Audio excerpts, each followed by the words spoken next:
तो ये था हमारा शब्दालंकार। अब बात हम लोग करेंगे अर्थालंकार की।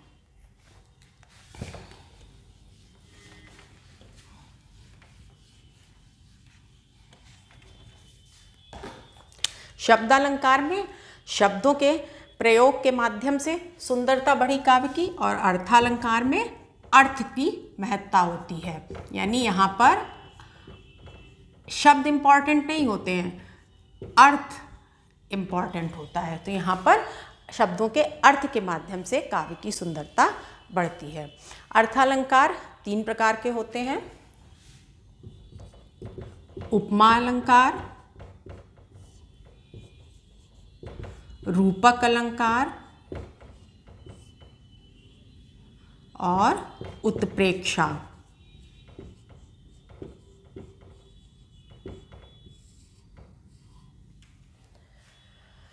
तो उपमा, रूपक और उत्प्रेक्षा ये तीनों अर्थालंकार के उदाहरण हैं। इनको डिटेल में समझाने के पहले मैं आपको कुछ चीज़ें बताना चाहूँगी जिनको अगर आप बिल्कुल ध्यान रखेंगे तो आपका एक बढ़िया बेस तैयार हो जाएगा। आपने उपमान और उपमेय का नाम सुना होगा, क्योंकि आगे इनमें आपको उपमान उपमेय का जिक्र आएगा, तो इसलिए पहले उपमान और उपमेय को समझना जरूरी है। उपमान क्या होता है? कोई भी प्रसिद्ध वस्तु, प्राणी उपमान को बोलते हैं।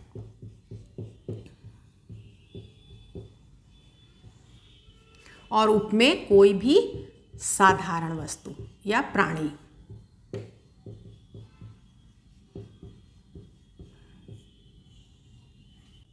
एक उदाहरण के माध्यम से हम समझते हैं कि उपमान और उपमेय किसे कहते हैं। तो एक उदाहरण है चंद्र खिलौना, और एक है चंद्र मुख। तो चंद्रमुख, मुख क्या हो गया? हम सभी के पास होता है। अगर हम प्राणियों की बात करें, हम लोग हो गए, जानवर हैं, पशु पक्षी, तो मुख हम सबके पास हो गया। तो ये एक साधारण वस्तु हो गई, यानी मुख जो है वो उपमेय हो गया। और चंद्रमा क्या है?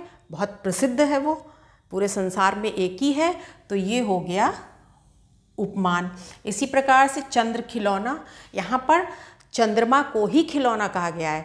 आपने वो कहानी सुनी होगी जहाँ पर कृष्ण भगवान माता यशोदा से जिद करते हैं कि मैया मैं तो चंद्र खिलौना लेहों, है ना। बचपन में वो चंद्रमा के जैसा खिलौना नहीं कह रहे हैं, वो कह रहे हैं मुझे ये जो खिलौना है चंद्रमा खिलौना, मुझे यही ला करके दो। तो उन्होंने यहाँ पर चंद्रमा को ही खिलौना मान लिया है। तो ये उपमान, चंद्रमा हो गया प्रसिद्ध वस्तु, और खिलौना तो कोई भी खिलौने तो बहुत सारे होते हैं, तो ये हो गया आपका साधारण। तो यहाँ पे चंद्रमा उपमान यानी कि प्रसिद्ध, और खिलौना हो गया, मुख हो गया, ये कोई भी साधारण प्रसिद्ध से कम छोटी वस्तु है, प्राणी है, वो उपमेय कहलाता है।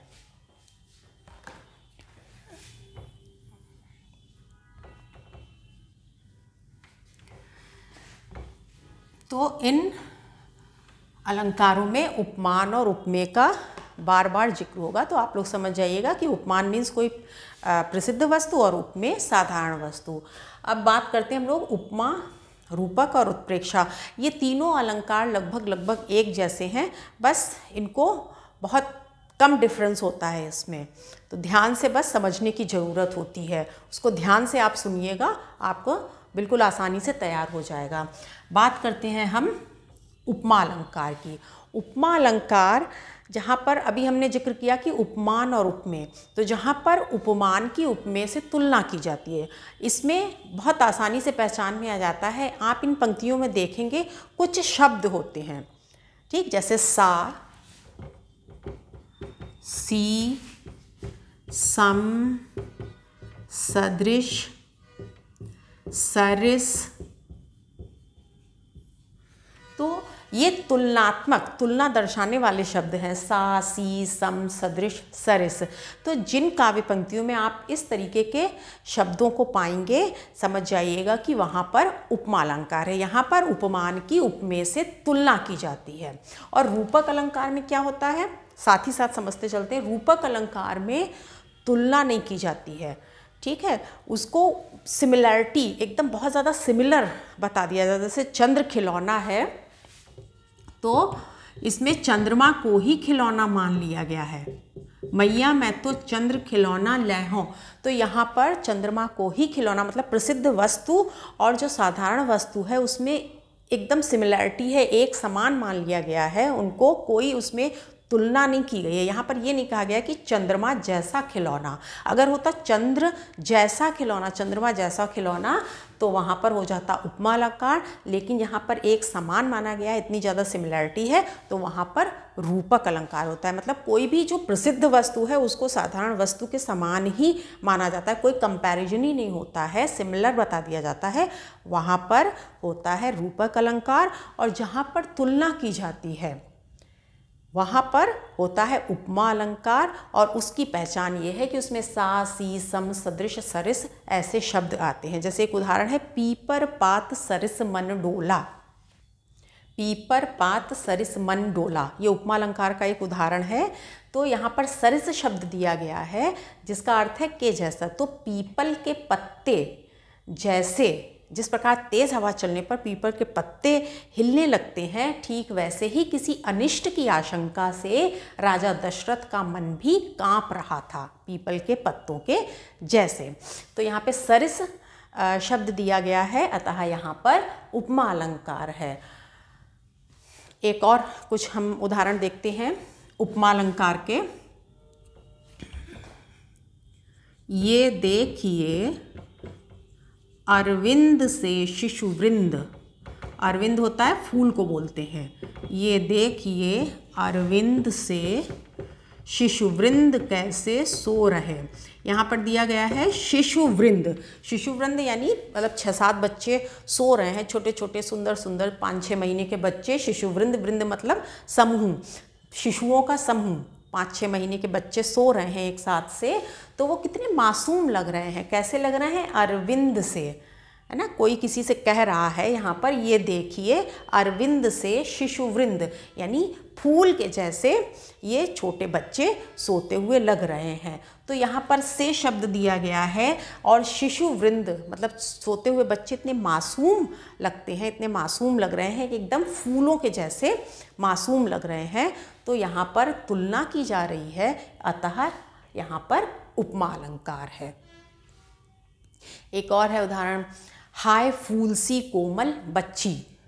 तो इसमें हुई राख की ढेरी, तो इसमें किसी छोटी बच्ची की वो डेथ हो जाती है, उसका वर्णन दिया गया है कि हाय फूल सी कोमल बच्ची हुई राख की ढेरी। तो फूल सी कोमल बच्ची, कोमल, तो यहाँ पर कहा गया है फूल सी कोमल बच्ची, तो सी शब्द दिया गया है यहाँ पर, अतः यहाँ पर उपमा अलंकार है। तो उपमा अलंकार में सा, सी, से, सम, सदृश, सरिस आदि शब्द आते हैं, जिनकी सहायता से आप बहुत आसानी से पहचान सकते हैं कि उपमा अलंकार ये है। अब हम लोग उत्प्रेक्षा अलंकार की बात करेंगे। उत्प्रेक्षा अलंकार भी इन्हीं से मिलता जुलता है, उपमा और रूपक की। लेकिन उत्प्रेक्षा अलंकार में एक तो पहचान ये है कि जिन काव्य पंक्तियों में आपको मनु, मानो, जनु, जानहु, जानो इस तरीके के शब्द आए, वहाँ पहचानिएगा कि उत्प्रेक्षा अलंकार है। उत्प्रेक्षा अलंकार में जो है वो कल्पना की जाती है कि मानो ये उसके समान है, ना तो इसमें कोई तुलना नहीं की जाती है, ना ही प्रसिद्ध उपमान और उपमेय को एक समान बताया जाता है, ना ही कोई तुलना की जाती है। यहाँ पर कल्पना की जाती है ना, कि मानो ऐसा हो, जानो ऐसा हो। जैसे पर्वत ऐसा अडिग खड़ा है मानो धरती को थाम रहा हो।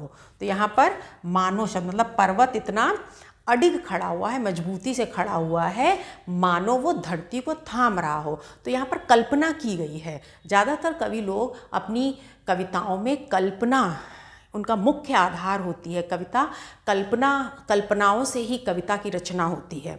तो यहाँ पर उत्प्रेक्षा अलंकार, इसमें कल्पना की गई है मानो धरती को थाम रहा हो, है ना। पर्वत के बारे में जिक्र किया गया है और उसके देख के ऐसा लग रहा है कि जैसे वो धरती को पकड़ के खड़ा हुआ है, धरती को थामे हुए है। तो जहाँ भी जिन पंक्तियों में इस तरीके से शब्द आएंगे समझिएगा वहाँ पर उत्प्रेक्षा अलंकार है। थोड़ा सा 1-2 बार पढ़ लीजिएगा, आपको समझ में आ जाएगा। और ये तो है ही एक ट्रिक कि इस तरीके के शब्द आएंगे। और एक है, जैसे उदाहरण है, यह कहती हुई उत्तरा के नेत्र जल से भर गए मानो, तो इसमें भी मानो शब्द आया है, तो यहाँ भी उत्प्रेक्षा अलंकार है। तो एक बार हम लोग फिर से इन्हें समझ लेते हैं। उपमा अलंकार, इनकी पहचान के लिए क्या करना है, यहाँ पर उपमान उपमेय को उपमान उपमेय की तुलना की जाती है। उपमेय को उपमान के समान बताया जाता है और उसमें सा, सी, सम, सदृश, सरस शब्द आते हैं। रूपक अलंकार, इसमें उपमान उपमेय की कोई तुलना नहीं की जाती, उसको उपमेय को उपमान ही समझ लिया जाता है ना। जैसे चंद्र खिलौना, चंद्रमुख, या आप लोगों ने सुना होगा जैसे आम बोलचाल की भाषा में कहते हैं ना कि मेरा बच्चा तो शेर बच्चा है।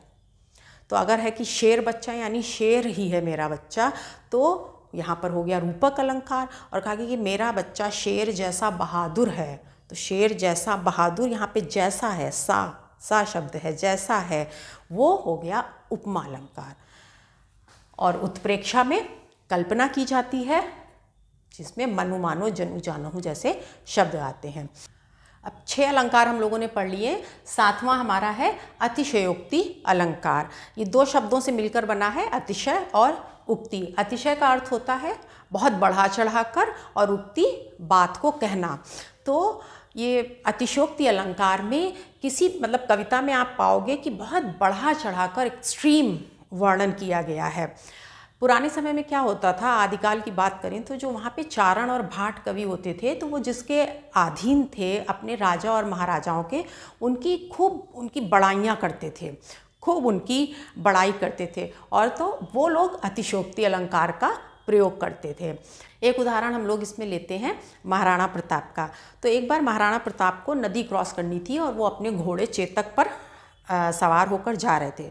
तो किस तरीके से अतिशयोक्तिपूर्ण वर्णन किया गया है कविता में कि जब तक राणा ने सोचा इस पार, तब तक चेतक था उस पार। ये कैसे पॉसिबल है कि जब तक महाराणा प्रताप ने सोचा भी नहीं इस पार, मतलब उन्होंने सोचा ही था और तब तक चेतक जो था वो नदी क्रॉस कर गया। तो एक इसमें महाराणा प्रताप का एग्जाम्पल है। एक और है उदाहरण कि राणा की पुतली फिरी नहीं, तब तक चेतक मुड़ जाता था। मतलब राणा प्रताप ने अपनी भाई ऐसे करके उनकी पुतली भी नहीं फिर पाई, उनको इस डायरेक्शन में मुड़ा था, लेकिन उनका जो चेतक था वो मुड़ गया उस डायरेक्शन में जिस डायरेक्शन में राणा सोच रहे थे महाराणा प्रताप जाने को। तो राणा की पुतली यानी आँख की पुतली फिरी भी नहीं और चेतक मुड़ जाता था। एक एग्जाम्पल है हनुमान जी का कि हनुमान की पूंछ में लगन न पाई आग, लंका सारी जर गई, गए निशाचर भाग। निशाचर यानी राक्षस। तो हनुमान जी की पूंछ में आग भी नहीं लगने पाई थी और उसके पहले ही लंका जलकर राख हो गई। अब ये तो पॉसिबल नहीं है, लेकिन कविताओं में बढ़ा चढ़ाकर अतिशयोक्तिपूर्ण वर्णन किया गया है। तो यहाँ पर अतिशयोक्ति अलंकार की प्रधानता है कि हनुमान की पूंछ में लगन न पाई आग, लंका सारी जल गई, गए निशाचर भाग। तो मतलब जहाँ पर कोई कार्य संभव नहीं होता है, लेकिन वो कविताओं में उन्होंने असंभव को भी संभव करके दिखा देते हैं। तो यही अतिशयोक्ति अलंकार की पहचान है। तो हम लोगों ने 7 तरह के अलंकार पढ़े और अब आपको बेस क्लियर हो गया होगा, अलंकार का कॉन्सेप्ट समझ में आ गया होगा। अब आप अपनी किताब से जितने मैक्सिमम एग्जाम्पल्स की प्रैक्टिस कर सकते हैं उतना ही आपको फ़ायदा हो गया। तो खूब एग्जाम्पल्स देखिए, बुक से पढ़िए, अभ्यास करिए, तो सफलता मिलनी निश्चित है।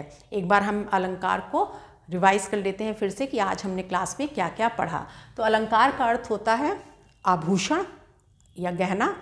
ठीक, अलंकार का प्रयोग कवि लोग अपनी कविता का सौंदर्य बढ़ाने के लिए करते हैं। अलंकार के 3 तरह के भेद होते हैं, शब्दालंकार, अर्थालंकार और उभयालंकार। शब्दालंकार में हमने पढ़ा 3 प्रकार के। अनुप्रास अलंकार, अनुप्रास में एक ही वर्ण की आवृत्ति बार बार होती है। यमक अलंकार में एक ही शब्द की आवृत्ति बार बार होती है लेकिन उसका अर्थ भिन्न होता है। और श्लेष अलंकार में श्लेष का अर्थ होता है चिपका हुआ, वहाँ पर एक ही शब्द होता है, एक बार आता है लेकिन उसके अर्थ कई होते हैं, भिन्न भिन्न होते हैं। एक ही शब्द में कई अर्थ छिपे हुए होते हैं, चिपके हुए होते हैं।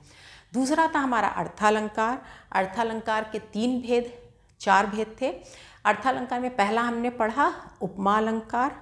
उपमा अलंकार में उपमान और उपमेय की तुलना की जाती है और इसकी पहचान क्या है? सा, सी, सम, सरस, सदृश आदि शब्द आते हैं जिनके माध्यम से बहुत आसानी से उपमा अलंकार का पता लगा सकते हैं। यहाँ पर उपमेय को उपमान के समान बताया जाता है। रूपक अलंकार। रूपक अलंकार में कोई तुलना नहीं की जाती है, इसमें उपमेय उपमान को एक जैसा ही बताया गया है। उपमेय को ही इसमें उपमान को ही उपमेय बता दिया जाता है, सिमिलरिटी होती है। जैसे चंद्र खिलौना, चंद्रमुख, तो इसमें प्रसिद्ध वस्तु और साधारण वस्तु को में एकदम सिमिलरिटी बताई जाती है। तो ये रूपक अलंकार हो गया। इसके बाद हमने पढ़ा उत्प्रेक्षा अलंकार। उत्प्रेक्षा अलंकार में कल्पना की जाती है और उसमें कौन से शब्द आते हैं? मनु, मानो, जनु, जानहु। इसके बाद था अतिशयोक्ति अलंकार, यानी जहाँ पर बहुत बढ़ा चढ़ाकर वर्णन किया जाता है। तो ये थी बच्चों आज की हमारी अलंकार की क्लास। मिलते हैं हम लोग नेक्स्ट वीडियो में एक नए टॉपिक के साथ। और अगर आप चैनल पर नए हैं तो सब्सक्राइब करना ना भूलिएगा। Thank you, bye bye, take care.